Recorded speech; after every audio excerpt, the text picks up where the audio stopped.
nuestro país todavía el ir al psicólogo, el ir al psiquiatra, el pedir ayuda es de personas más débiles, ¿no? Por llamarlo así. Y es responsabilidad desde el papá que está en la casa hasta el gobierno que se encargue de los proyectos de prevención. Estamos muy acostumbrados a diagnosticar cosas por cómo se ven. Lo que pasa es que hoy en día yo creo que hay muchos términos tan prostituidos, ¿no? Depresión, ansiedad, bipolaridad, narcisismo, dependencia emocional, la tóxica, ¿no? Todas estas cosas que se han hecho como virales, ¿no? A través de las redes, que está bien, las redes pueden ser muy buenas y muy informativas, pero no son las que diagnostican.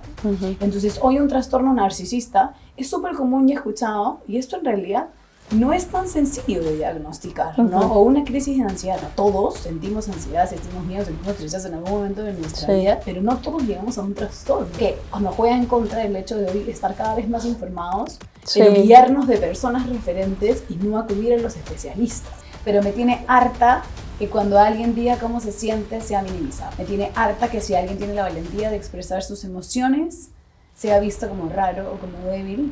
Y me tiene harta que la salud mental para los planes de gobierno sea la última prioridad, cuando en realidad es lo que va a potenciar a cualquier país.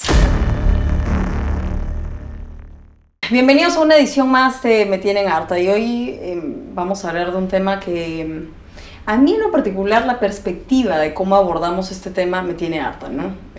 Abordarlo desde lo reactivo y no tener una política sostenible en un país que demanda que lo tengamos es lo que me tiene bastante harta. Y para hablar de eso, vamos a hablar de salud mental. Está hoy con nosotros Sol Misa. Ella es socio fundadora de Conocer y además gerente de proyectos. Más adelante hablaremos de Conocer. Sol, quiero agradecerte por estar en esta edición que es bastante especial para nosotros, con contenido además útil. ¿Cómo estás? Muy bien, gracias más bien por darle la importancia a este tema, que a mí también me tiene harta, que se maneje de esta manera. Así que bueno, nada, feliz de poder compartir más información sobre salud mental. Dos preguntas básicas que yo creo que abren el camino al objetivo, ¿no? Porque lo importante es cómo estamos trabajando en eso. ¿Qué es la salud mental y cuánto nos importa? ¿Y a quién finalmente es que tendría que importarle, ¿no? Bueno, la salud mental, a ver, es todo lo que pasa, digamos, por nuestra cabeza, así como si hablar de salud física es hablar todo lo que pasa de nuestro cuerpo. Nosotros hablamos y pensamos que la salud mental es distinta al cuerpo y en realidad es parte de... El concepto de salud parte de una salud integral, tanto física como emocional, mental.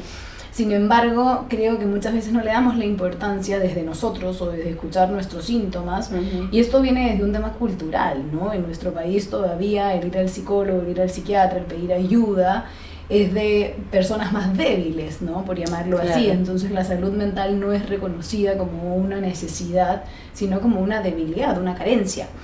Y creo que nos tiene que importar a todos, ¿no? O sea, al final va a partir de nosotros, pero también eso es un trabajo en micro y en macro, ¿no?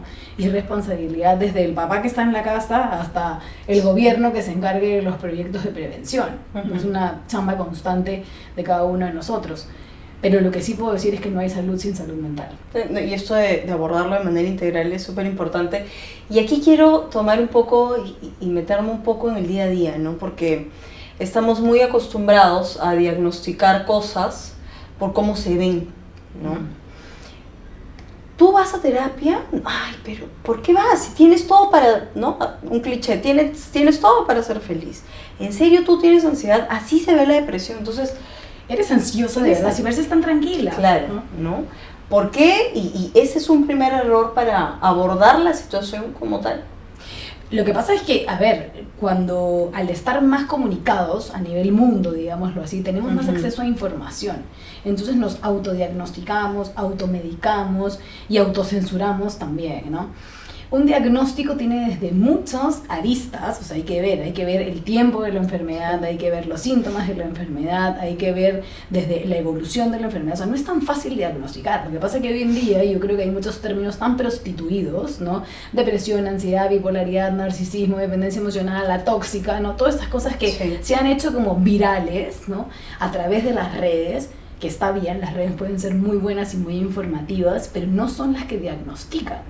Entonces, hoy un trastorno narcisista es súper común y escuchado, y esto en realidad no es tan sencillo de diagnosticar, ¿no? O una crisis de ansiedad. Ahora, sí es cierto que la mayoría de los seres humanos y, bueno, no, la mayoría no, todos sentimos ansiedad, sentimos miedo, sentimos tristeza en algún momento de nuestra vida, pero no todos llegamos a un trastorno. Entonces, a veces yo lo que percibo es que ella tiene tristeza, ¿no? Y es como, es más débil, pero si dice que tiene depresión está aceptado, pero tampoco está diagnosticada esa depresión, ¿no? Entonces, como que estamos entrando a una mezcla constante de no saber qué es una emoción, qué es un estado de ánimo, qué es un sentimiento, y por ende qué te lleva a un trastorno. Podemos tener muchos síntomas y no tener el trastorno, porque no cumplimos con todo, ¿no? Entonces, creo que nos juega en contra el hecho de hoy estar cada vez más informados, pero guiarnos de personas referentes y no acudir a los especialistas, ¿no? Y no con esto digo que los especialistas sean dioses, sino que son los que tienen la potestad de diagnosticar. Totalmente. ¿No? Y sobre este manual o señales de atención que deberíamos tener, porque el entorno es importante, cuando no se toma la decisión de, ¿qué deberíamos tomar en cuenta para, primero, decidir, y segundo, reconocer que no somos quienes vamos a guiar nuestra salud mental, ¿no? Porque solemos decir, no, yo soy fuerte, va a pasar, tengo que trabajar 24/7, ya me olvido el problema, o lo que fuera, ¿no? O sea, creo que, a ver, nosotros como país somos personas que estamos en una sociedad muy resiliente, ¿no? Dado los cambios, dado la inestabilidad, dado los problemas políticos, sociales, la inseguridad, somos personas que solemos tener muchos recursos, ¿no? O sea, no es lo mismo vivir acá o que quizás vivir en Suiza, ¿no? Porque hay muchos recursos que los vamos sacando. El tema es cuando uno empieza a percibir el malestar, que puede ser físico o que puede ser simplemente sensaciones a nivel corporal que te están indicando que algo está pasando, ¿no? Y cuando aparece el síntoma, lo primero que hay que hacer es ver qué es lo que hace este síntoma, ¿no? Y quizás puede ser un día y se fue porque tuve un mal día, tuve un problema, y suele ser más sobre algo ambiental, sobre una situación específica. Ahora, si un mismo síntoma viene a lo largo del tiempo y por lo menos desde 3 semanas a 3 meses, esto ya no es común, ¿no? Y no digo que sea anormal, sino que digo que no es común porque esto tú no lo estabas percibiendo antes. Claro. Y más aún cuando esto pierde la funcionalidad, cuando yo dejo de disfrutar de cosas que antes disfrutaba, cuando ya empiezo a aislarme más en mi casa, cuando empiezo a no querer ir al trabajo. Cuando va afectando otros aspectos de mi vida. O sea, cuando tu vida ya está como, digamos que embargada en toda esta sintomatología, ahí ya estamos dentro de algo, ¿no? Que nos está impidiendo cosas. Entonces, los factores de alerta siempre van a ser aquello que tu cuerpo empieza a mostrarte, ¿no? O sea, una taquicardia, una angustia, y llega a tener el pecho como cerrado, no puedo respirar. Ataque de pánico sin saber que es un ataque de pánico. O me siento desesperada y no sé por qué, o cada vez estoy más nerviosa, o me está doliendo más el cuerpo, ¿no? Y quizás las articulaciones, o sea, bueno, estos dolores. Y después otra cosa importante es cuando hay un pensamiento que siempre da vueltas, ¿no? Por ejemplo, oye, me estoy dando cuenta que ahora cada vez que me subo al Metropolitano, pienso, me van a robar, y agarro mi cartera. Y vuelvo al Metropolitano y me van a robar, y esto antes no me pasaba. Entonces puede ser que el malestar no aparezca físico, pero aparece desde un pensamiento recurrente que no te lo puedes quitar de la cabeza. Y tú dices, pero hace no sé, 5 días yo me subí al Metropolitano y no tenía miedo. Bueno, estás desarrollando algún síntoma ansioso que hace que tú te aferres a un pensamiento, voy a agarrar mi cartera porque voy a estar insegura.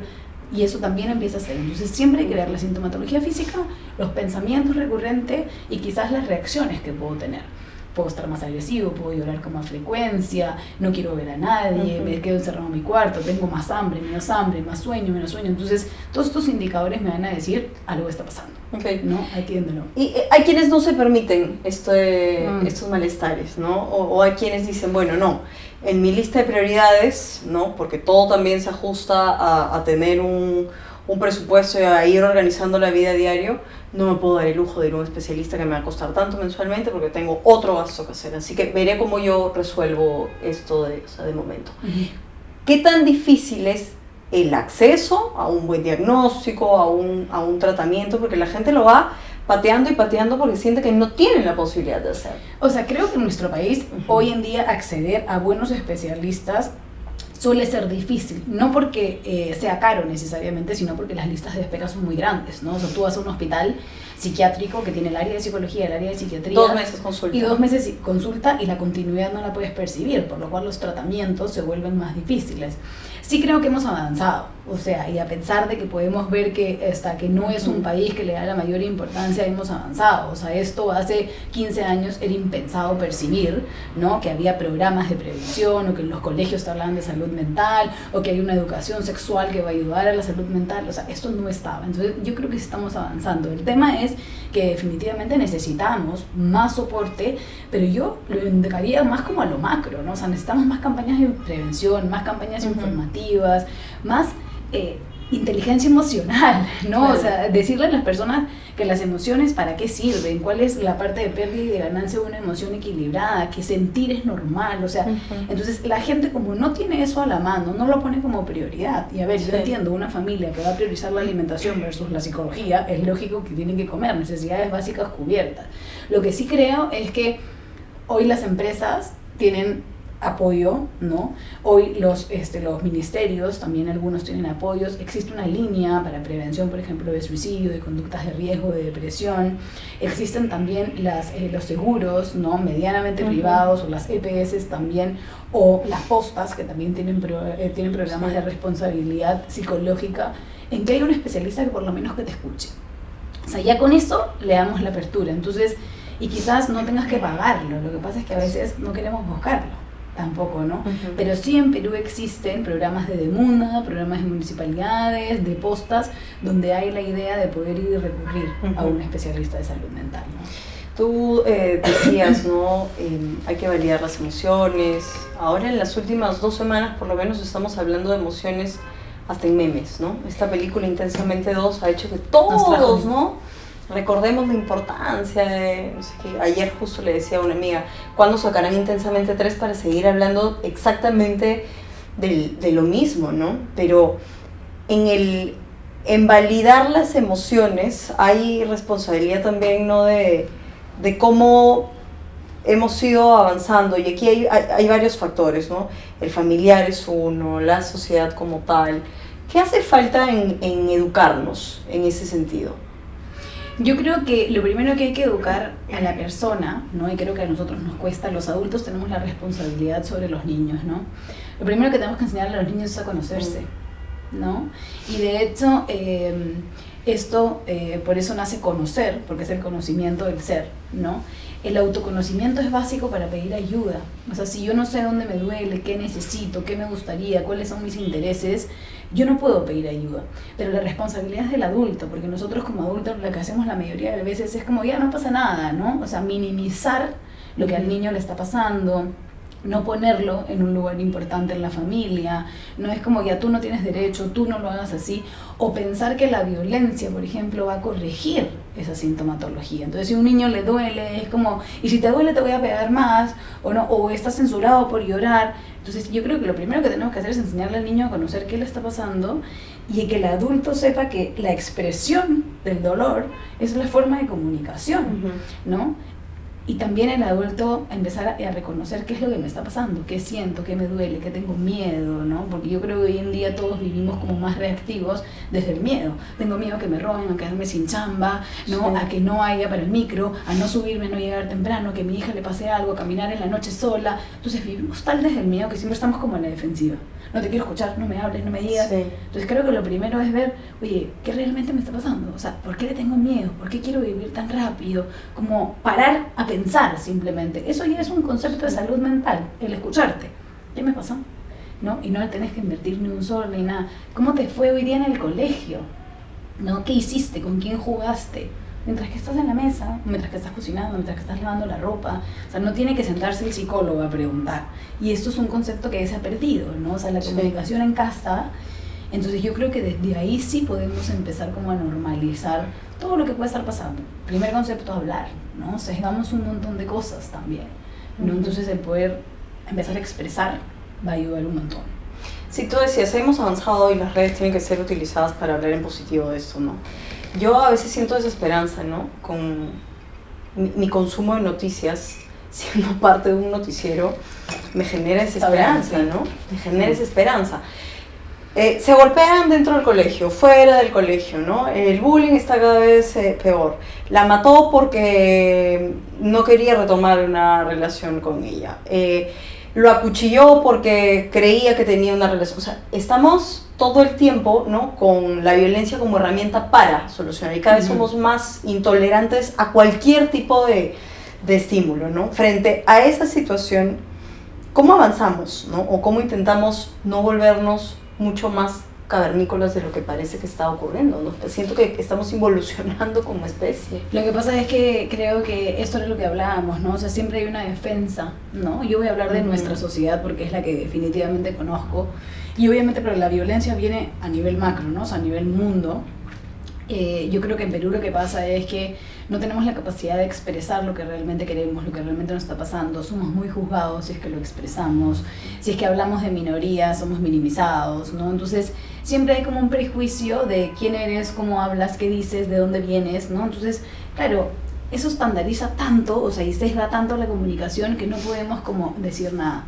Entonces, la persona todo el tiempo va a estar como reprimida, ¿no? Y en algún momento todo lo que se reprime explota, ¿no? Si yo me quedo todo el tiempo con la barriga ajustada, en algún momento me voy a querer desamarrar el jean. Si en algún momento me aguanto el llanto, voy a terminar gritando en las esquinas.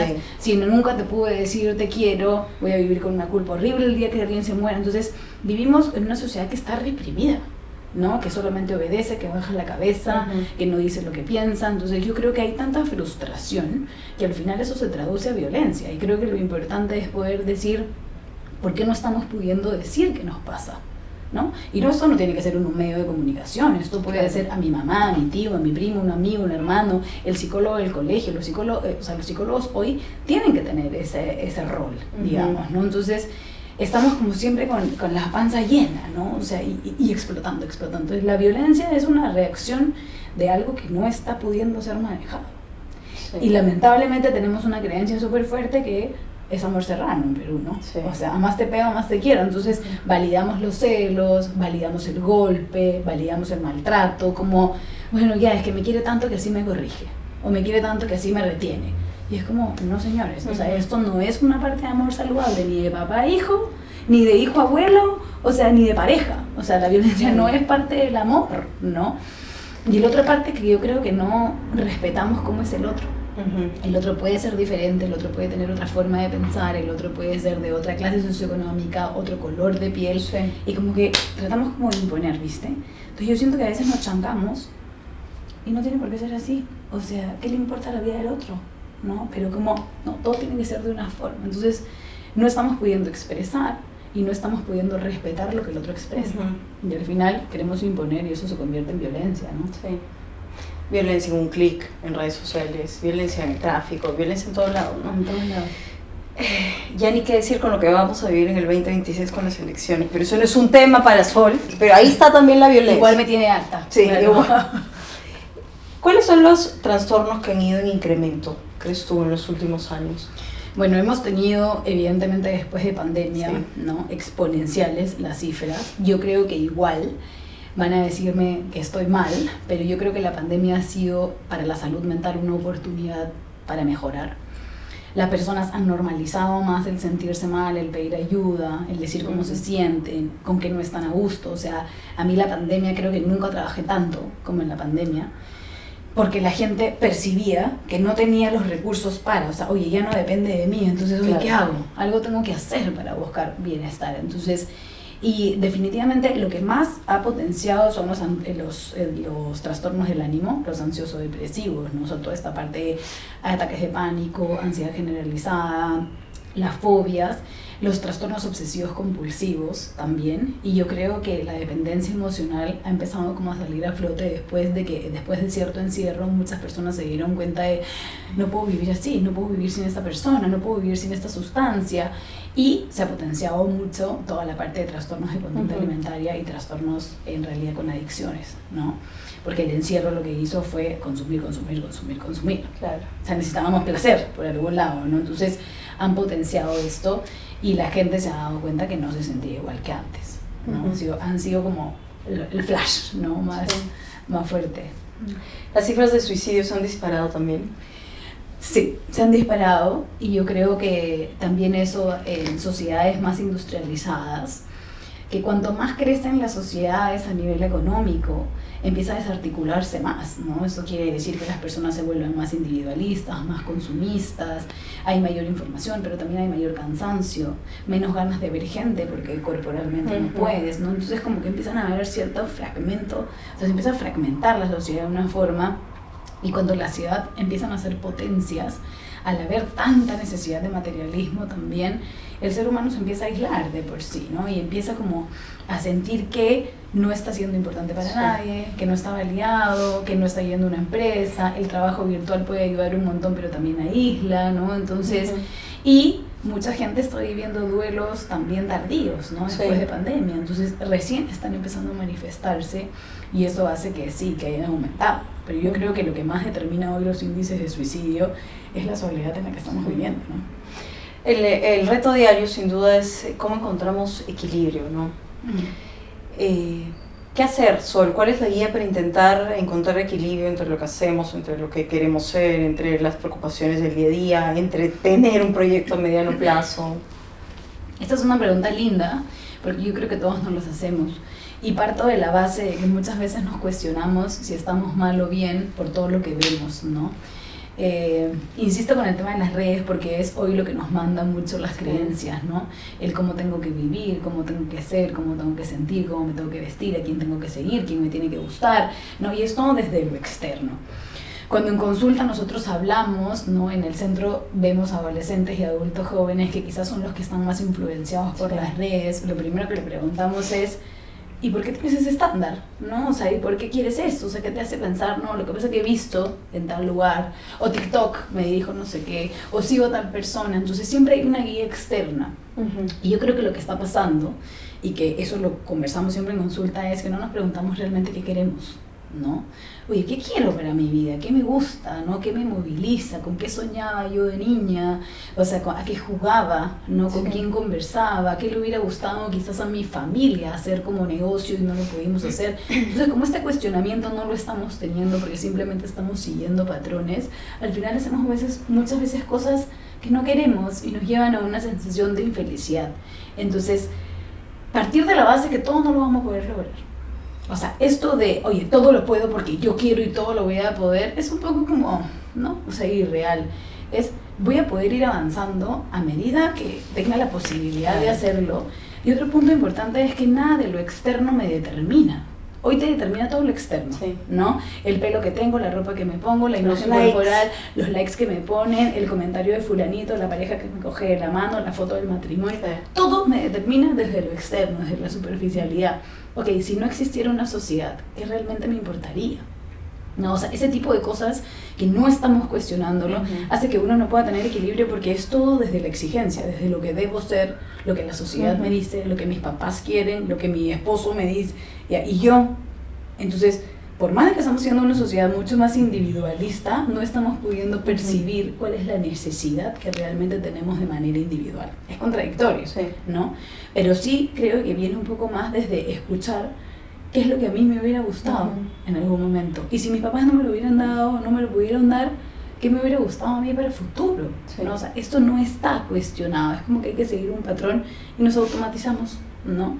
Entonces, uno, no puede ser nada perfecto, que yo creo que es lo importante. Dos, no voy a poder lograr todo al mismo tiempo, tampoco. Tres, y yo creo que, y me gusta esta metáfora que no sé dónde la escuché en algún momento, en que la vida va a ser como hacer malabarismo, siempre va a haber una pelotita que se va a caer, ¿no? Entonces, aceptar que en cualquier cosa que nosotros nos propongamos va a haber una pérdida, ¿no? Si yo quiero estar con mi hijo, no puedo estar con mis amigas. Si yo quiero estar en la chamba, no puedo estar con mis amigas. Entonces, de lo que elijo va a haber algo a lo que renuncio también, ¿no? O sea, aceptar que hay una pérdida y una ganancia constante, que es lo que hoy en día no se tolera. No, haz todo lo que te haga feliz. Punto, error número 1, o sea, para la felicidad, ¿no? Entonces, creo que empezar a ver qué necesito, qué es lo que realmente me hubiera gustado querer, aceptar que no puedo todo y que va a haber una pérdida en la ganancia, es básico como para empezar a ver, oye, hacia dónde quiero apuntar, ¿no? Sí. Y suena fácil, pero qué difícil es en la práctica, ¿no? Van de la mano la psicología y la psiquiatría, ¿no? Porque tenemos este temor, ¿no? Me acepto ir a terapia, pero no. Ya, si cruzo la línea y voy al psiquiatra, ya no. ¿Por qué?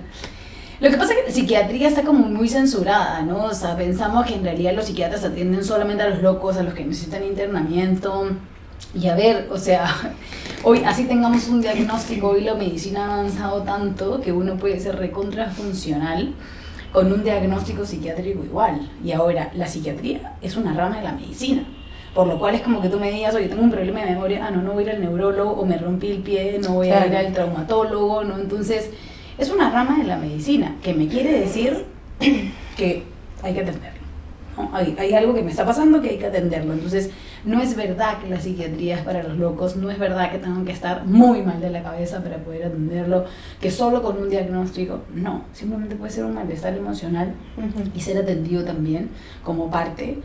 Y yo creo que definitivamente hoy el consumo de pastillas ha aumentado un montón, dado también las condiciones en las que vivimos, ¿no? Dado los problemas sociales en los que tenemos, pero no todas las personas que van al psicólogo necesitan psiquiatra. O sea, ahora sí es recomendable que si vas al psiquiatra, a la par tengas, ¿no?, tu terapia psicológica, porque la pastilla va a aliviar el síntoma, más no va a cambiar el comportamiento. Y la psicología es la rama en realidad de la ciencia, digámoslo así, que trabaja en cambiar un comportamiento humano desde el cambio de creencias, o sea, desde cómo pienso. Entonces la psiquiatría es la medicina para regular la parte neuroquímica, pero sí, es ideal trabajarlo de la mano con el psicólogo.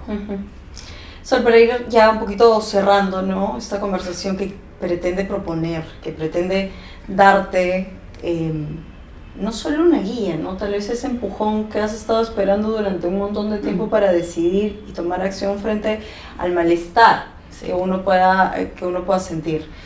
¿Dónde encontramos a Conocer? Háblanos un poquito más de Conocer. Bueno, Conocer nace como un proyecto en realidad para ayudar a las personas a que atiendan su salud mental. Es un centro de salud integral, ¿no?, que trabajamos de manera virtual y de manera física. Estamos en las redes también como Conocer en Psicología y Salud Mental. Son 2 sedes que están en Miraflores y que de hecho lo que buscamos es el trabajo interdisciplinario desde psicología, psiquiatría y nutrición para diferentes problemáticas a nivel emocional.